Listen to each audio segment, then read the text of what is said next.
This is 8th grade math proportional relationships, and we are going to get started. So let's look at the What's the objective of proportional relationships?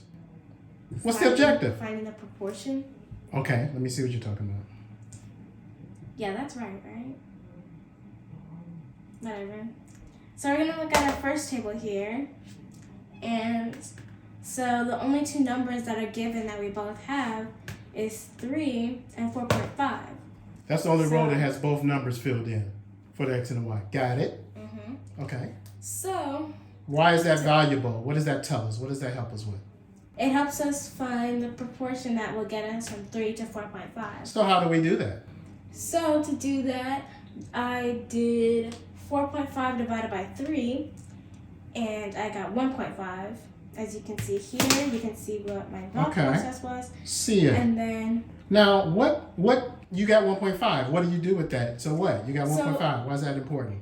It will help us figure out the missing spot. So for example, since Y is in this column, then we can do 6 divided by 1.5. And that gives us what? That gives us 4. Okay. So that means that X is our 4. Okay, let's put 4 in there then. And since now X is our X value, and we know that 1.5 is our proportional relationships, we can do 8 times 1.5. And that gives us? And that will give you 12. Sorry, that was like bad. That is one ugly 12. That looks like IL, like the abbreviation for Illinois. Can you erase that and put a better 12 in there? It is a good 12. Let's erase it.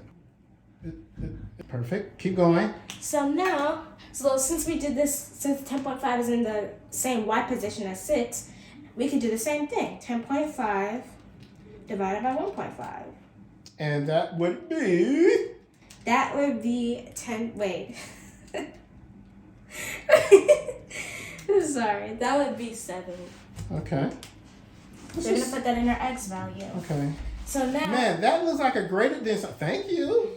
Let's make a 7 look like a 7.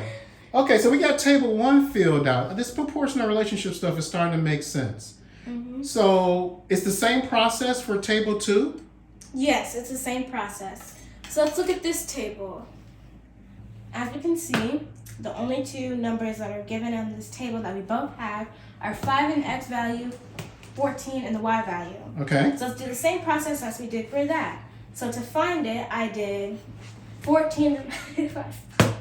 And you can see my thought process here. You can look at that, and the answer that I got was 2.8. So 2.8 is the proportion to get us from 5 to 14. Okay, so now we do the same thing before. We use that 2.8. I'm assuming if you have the Y value already, like that second row, 16.8, you just divide it by 2.8? Is that what you're going to do? Okay. Yeah! And then that will give us 6. All righty.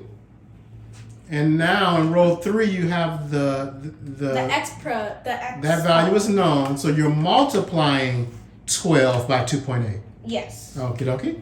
So 12 times, and also I'm using a calculator because this is 33.6, and it's the same. We have the 19.6 in the Y value. So, divide by 2.8, right? Yes. And what is that value called? 2.8. What do you refer to that as? The proportion. The proportion, okay.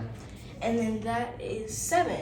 So we have all of our tables filled out, and it is all proportional and it's all equal. So yeah. And that's how you find the proportional value. Yeah. All right, great job. Thank you. Thank you.